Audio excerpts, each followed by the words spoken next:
Hello, guys. Welcome to another exciting episode of the Let's Talk Education Africa podcast. Today, we have a unique actor who is doing something really interesting in the education space. Today, with me in studio is Elizabeth Kperrun-Eremie. I hope I got the pronunciation correct. Yes, you did. Fantastic, fantastic. Oh, I tried. Thank God for trying. Okay, so let's delve straight in. Elizabeth. Okay, welcome again.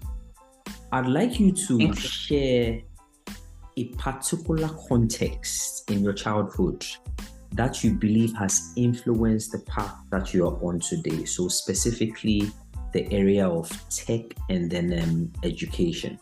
Okay. Mm-hmm. So growing up, my father worked. He was a mechanical engineer. Mm-hmm. My mom had four of us in quick succession with 2-year breaks, I believe, in between. I think, between myself and my immediate younger brother, there's only just 1 year, actually.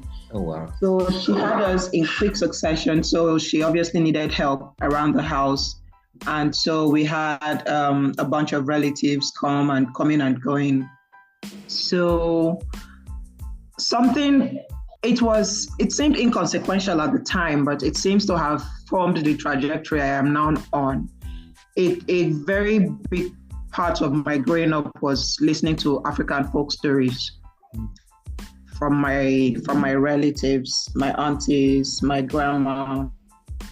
So, and I love those folk stories because I have a vivid imagination. So it's always had this power to transport me from my home into it was always like this very immersive experience for me every time I heard a folk story. So those stories stayed with me.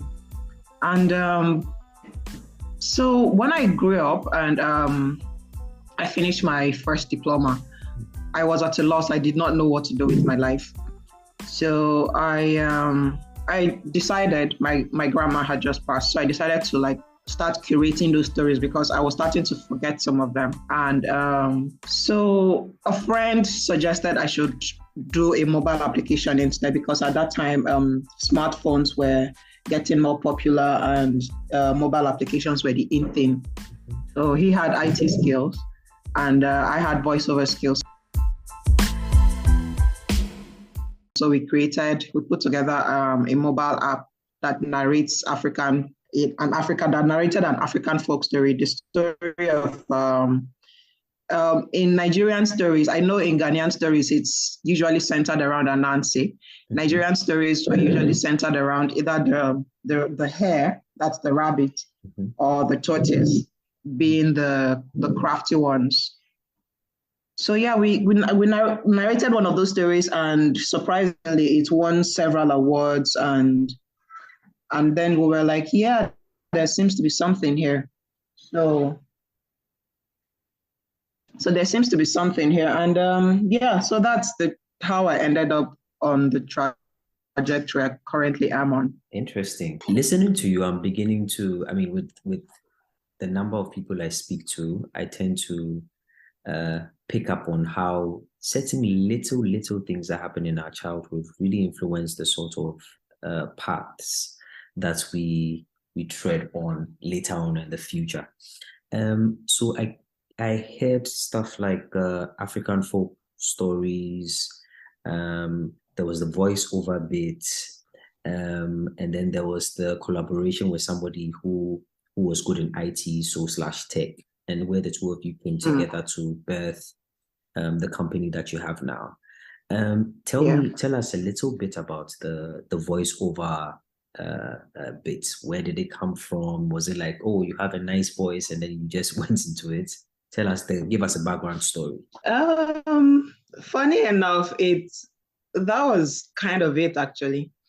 Well, my diploma was in mass communication. Right. So I studied that for 2 years. I couldn't continue because I had to get a job. So, and then somebody told me, yeah, you have a nice voice. You can obviously, but at that time, I couldn't get a job at a radio station. So someone said, why not join the gig economy and be a freelance voiceover artist? So yeah, I created profiles on Upwork.com and Fiverr.com back then. And that's how I started. It was something to do for fun, actually. It wasn't, at that time, I didn't actually see it as something that was going to become like a huge part of my career path. Right. So, but so many chance things. It's funny how so many chance occurrences in our lives end up forging really solid pathways. I'm finding those coincidences funny these days. I know I can relate on a certain level, but that will be another story for another day. With the African folk stories that you share with your company, which we'll delve into in a moment, right? Are they in local languages or they're in English? So we were advised to reach as broad an audience as possible. So we translated it to, we created a new app that teaches foundation reading skills to preschoolers. And that one, we recorded it in English, Hausa, Igbo, Yoruba, Swahili, and French, I believe. Yeah. Okay. So those are the languages we have for now. Okay. Okay. So before we enter and speak about your company and the wonderful stuff that you're doing, I'd like your take on the adoption of tech in education today.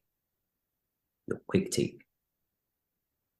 Well, it's all over the place in the West, in the global North, obviously, but it's very, very slow coming on in the African continent. So it's a very welcome occurrence, obviously. Tech in early childhood education has been bad-mouthed. Where it was bad-mouthed a few years ago, but I think people are coming around to the realization that screens are here to stay. I mean, there is no way, if you choose to raise a child without access to tech, you're doing that child a disservice. So, but it's only accessible to a privileged few, not the majority, and that is sad. But the hope for people like us who use tech for education is that we can make it accessible to the majority of African children in our lifetime. So that's the hope. In your submission, you were highlighting the fact that there's, if you like, slow adoption of tech. That was, if you like, in the past. Do you think, in your opinion, that some of the concerns that's had been raised and are still being raised with the, if you like, the acceleration of tech, etc., is valid, i.e., especially when it comes to children? Do you think it should be just the wholesale adoption of tech and, let every child have a screen, let everything go on the screen, let's leverage on tech and just squeeze all the juice out of it? What's your take on that? No. I mean, there's a cliche saying too much of everything is bad. Okay. So no, we shouldn't squeeze all the juice out of it. There's concrete research that suggests that too much screen time leads to impaired cognitive development and all of that. But even that aside, not to talk of like the obvious ones like eye strain and posture and all of that. What I believe is the biggest disadvantage of tech in education is it isolates people. Human beings, we're supposed to be social creatures. We're supposed to mingle. We're supposed to interact. We're supposed to learn how to build relationships. And those things happen really, really young. You learn those skills from before you start going to school. So, and if you can't get it in those early years, you become a very, very socially awkward person in adulthood. So no, I don't advocate a wholesale adoption of technology in education. There should still be some element of human interaction involved. And well, we can't learn everything from machines, obviously, which is where the world seems hell-bent on going. But fingers crossed. That's the area where I'm actually happy that Africa is slow in the uptake of technology, because the West seems to be hell-bent on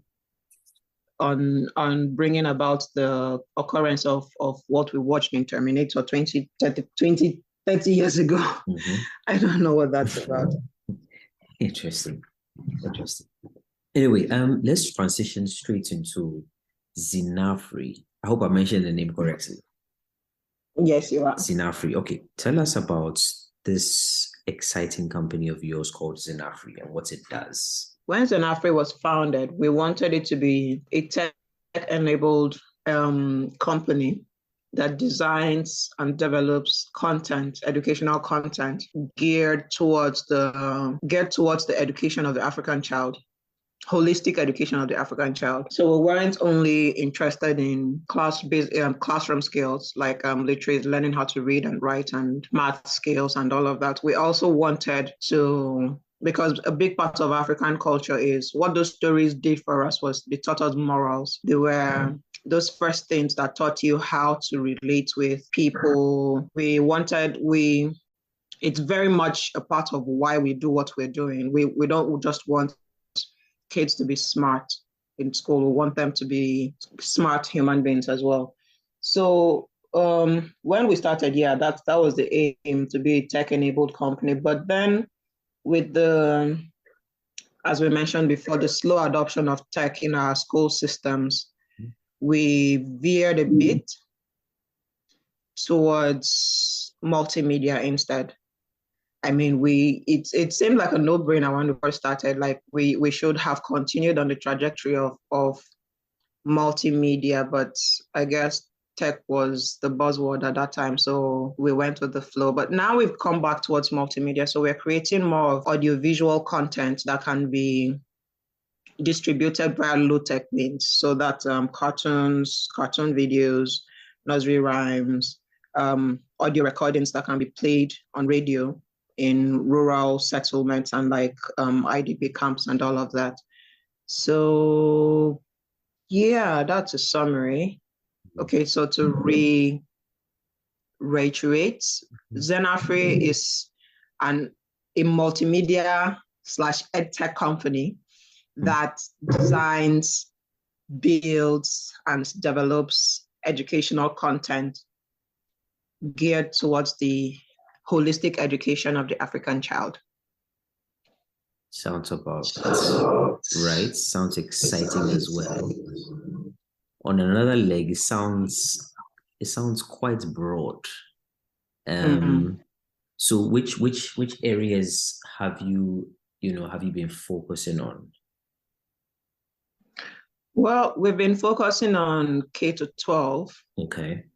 But with emphasis on early childhood. So our content thus far has been mostly adopted and jingles and music, and that's what they respond to. I know, I mean, if anyone listening has kids, you would have heard of Baby Shark and Coco Melon and all of those. So right. That's what they seem to respond to. So that's what we're doing. Right. So it's been an interesting journey, actually. With what you spoke about the fact that it was a multimedia tech company, I mentioned that it's on one leg sounded a bit broad, so I wanted to ask what focus you are beginning with, or what focus you are on now. And you mentioned that it was from K to 12 years, correct? Yes. Right. Okay. Right. So we're still a bit broad, but okay. Currently, what we have decided to do to marry both is to build like a platform, a website where we can. It will just function as a repository for all of our content, and would also open it up to be able to curate content from African creators as well. Okay. So the goal is to have educational content created for the African child by African creators. Right. So, but we want to focus on multimedia because that's where our strengths lie. The web platform, my partner is the one who's building it, but I think it will get to a point where he will just hire somebody whose responsibility it would be to like manage it and grow it and just look after it, because our passion is multimedia. Right. We love video. We love every aspect of story writing, script writing, story development, video, audio, animation, and all of that. So the tech bit is not. Yes, animation. Right. 2D and 3D animation, yeah. It sounds really exciting. Really, really exciting. I think I should know of a Ghanaian firm doing something similar. But anyway, I digress. So there was no, please. What's their name? So there's this no, we have to check them out now. Yeah, sure. I think it's Animax FYB, if I'm not mistaken. So they are focused really Animax FYB. Yeah, Animax FYB, I think. They are also focused on telling, if you like, contextual African stories with and so they do a lot of animation, and there's the storytelling bits, there's the script writing bits. And yeah, they're doing some really amazing stuff, So I mean, whilst you were talking, that's so cool. Yeah, I was just connecting the dots on that level. I mean, whilst I was researching you, I saw the bits that spoke about teaching children in their native languages and in the context they understand. There was also the bits that says that we teach children across the world about African culture, history, languages, and heritage. Are you still focused on that, one? And then two, if yes, why is that important to you as a company? So yes, we're definitely still focused on that. That is the overriding mission of the company. And it is important to me because I mean, another disadvantage of that tech has brought and social media is a lot of westernization has sort of crept in, and now African culture no longer looks cool, So I believe a person's culture is a person's grounding, is a person's anchor. It's like your root system, so to speak. And if you want to enslave a person, take away the person's belief in culture. And I believe a lot of our problems, a lot of Black problems today stem from the fact that we have been taught to believe that our ways are backward. And it is not, because science is steadily every day proving that our ways of doing things were and are superior to Western ways. Ethnomedicine will always trump Western medicine. I mean, there is an aspect of African culture, like our culture is very, very intermingled with our belief in a spiritual world, and that not everything can be explained. And we are okay with that. Like, it's fine. And it should be the belief that is shared by every person, or at least every child. Every child should grow up believing that there is a part of life, there are aspects of life that are unexplainable. There are aspects of life that cannot be controlled. There are aspects of life that are up to a higher being, and I should be okay with it. I believe it makes for a more grounded person. So Yeah, and we are in it. We are at a stage. I don't know how it is in other countries, but of like about 10 years ago, the Nigerian government decided to scrap history as a subject from the school curriculum. I don't know what informed that decision. And I mean, Forgive me, my people by have a saying that history. if you don't know where you're coming, Mm-hmm. By history, do you mean if you don't know where Nigerian you're, history? yes, Nigerian history. Oh wow, okay. Nigerian history, African history, world African history, history. history as a subject. Yeah, Interesting. history as a subject. You can't study history as a subject in Nigerian schools. That's interesting. I think they still have it as a course at university level. While I was at ABU, I think I was a history department, but I mean that was more than 10 years ago. I don't know if it still exists now. So if you don't know where you're coming from, how do you know where you're going to? So that's another thing. That's another thing that's informed why we're doing what we're doing. We want children to grow up knowing who they are, where they come from, why it's important to take pride in your heritage and in your identity. Because my daughter is 3 years old. The other day she said, Mommy, I want to use your makeup, that I want to make my face lighter. I don't like my face because it's dark. Oh wow. And I had to sit I'm telling you, I had to sit my 3-year-old down and explain to her why brown is beautiful, white is beautiful, why the rainbow has 7 colors and they are all beautiful. I asked her if the rainbow was only one color, would it be beautiful? She said, I guess not. I said, you see, so all the different colors are beautiful. So and because on YouTube and on TV, and a lot of the characters don't look like her. She keeps telling me she wants long hair. And I tell her, your hair is beautiful, baby. So it's things like this. I see them on a daily basis. And I started doing this thing before I even had kids. So now I'm just more gingered, to like go full hog. If there is one thing I want to leave on this earth, is to make my 2 girls believe that they are beautiful just the way they are. And if I can do that, and if by extension, I can influence 2 other girls to have that same belief, then my work is done.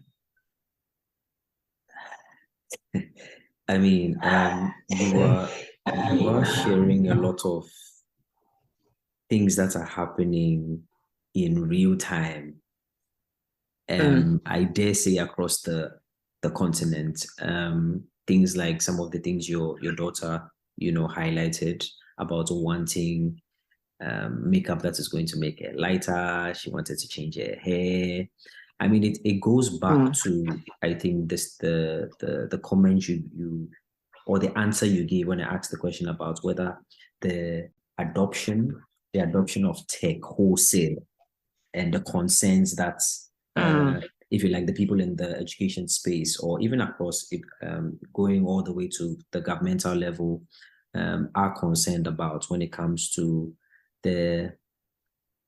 now it's not so subtle, but it looks like the the increasing infiltration of other cultures into ours, to where our culture is not, or is being made to not to look attractive, and it's not valued anymore. It's not exactly, it's not valued. And you mentioned something that I really liked about the fact that language is a person's grounding, and that it's their roots, right? And I mean, tying that purpose to what your company does, Zenafri does. I think it's wonderful and it's amazing.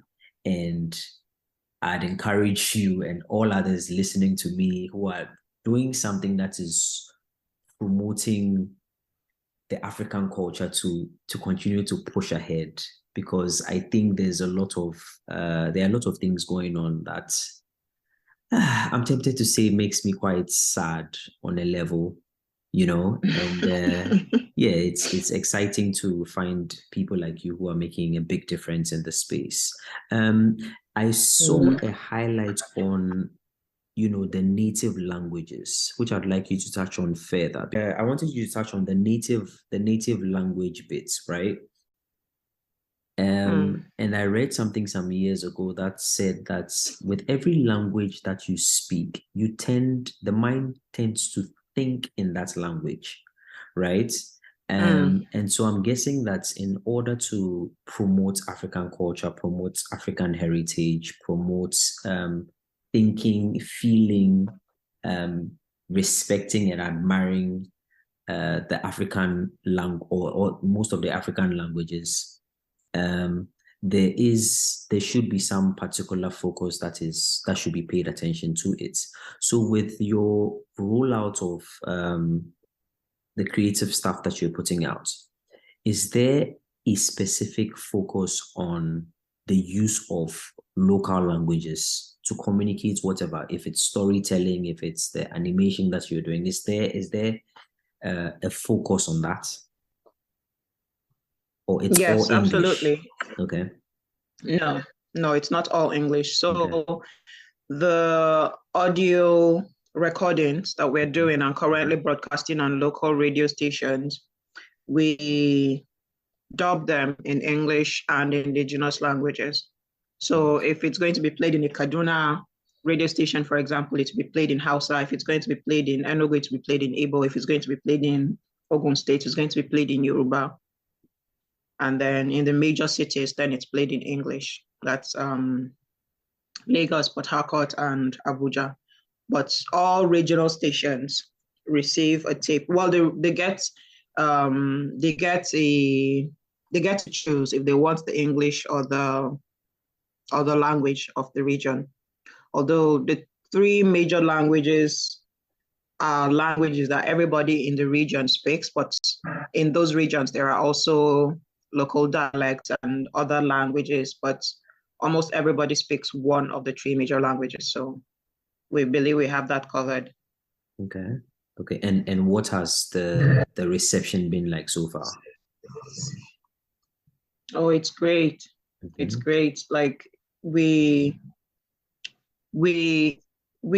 can't really travel because of the insecurity on the road. So we can't really travel to see real time and to collect data to see what level of impact the broadcasts are having. But we receive glowing reports from the stations that we're interacting with, and that they say they get people calling in or people sending messages and interacting and saying, wow, that they really like this stuff and there should be more of it.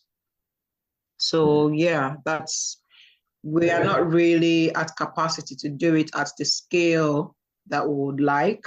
Okay. We're still building towards that. So fingers crossed, in the next 5 to 10 years, we should be able to be like a recognized slot on the radio and on the TV. Right. And online as well. I wanted to pick your thoughts quickly. Another reason why we want to... Sorry. No, you go on. I just wanted to add that it's another reason why we want to open up our platform to indie creators, because we would want to encourage the indie creators as much as possible to submit content in their indigenous languages, so that we'll be able to reach a wider audience across the continent. Right. Because we can't do it alone, obviously. Even doing the three major Nigerian languages is a very, very big stretch on our limited resources. That's interesting. I wanted to pick your thoughts quickly on the use of local languages as the mode of communication, especially for children. So maybe from nursery, KG. Yeah. What are your thoughts on that? I think it's really important because, well, coming back to me again, my husband is not from my place. I speak my native language really well. I'm Tiff from Benue State. Okay. He is from Rivers State. He doesn't speak his native language. He never learned it. And I would very much love for my girls to be able to speak an indigenous language. So thankfully my mom lives nearby, so she interact with them in TIV from time to time. So they're picking up a word here, a word there. My hope is for them to be able to, because me, when I was growing up, my mom insisted in the house, you only speak TIV. So that was my first language. I'm glad she did. She was like, when you go off to school, you can speak any language you want. So I'm glad I did. And I feel it is very important because it's a form of identity to be able to say, I belong to this ethnic group in Nigeria. This is where I come from. If I meet somebody who speaks this language and I speak the language with them, I immediately acquire a brother or a sister. So it's important for me, for children to be able to communicate in at least one indigenous African language. Right. Because our indigenous languages are even dying out. I think there is research that says an indigenous language dies out every year on the African continent.